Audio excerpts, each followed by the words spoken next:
An early spring or 2 more weeks of misery? That was the question today at Boone Shop Museum. Kids and parents packed into the education room to watch Rosie, the groundhog, come out of her home. Meteorologist Leanne Okuly was there and hopefully brings us a little spring soon.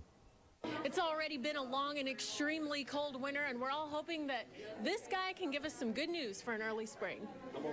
Dayton's own groundhog Rosie is the star today. She's trying to outshine our very own Chris Mulcahy, who is today's MC.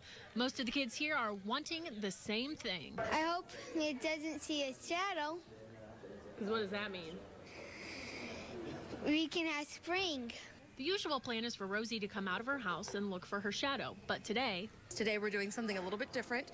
We are going to predict not only whether we're going to have 6 more weeks of winter or an early spring, we are also going to try to predict the outcome of today's Super Bowl. Slowly but surely, Rosie made her way, well, halfway out of her house. When she did make it out, we learned 2 things. 1, she must be a Peyton Manning fan because she chose the Broncos. And 2, about this year's weather, I've been asked to speak, so out of my burrow, I did take a quick peek. Oh joy, no shadow, great news for us all. Winter will soon end, no more snowflakes will fall. But Rosie isn't the only groundhog in the weather predicting game.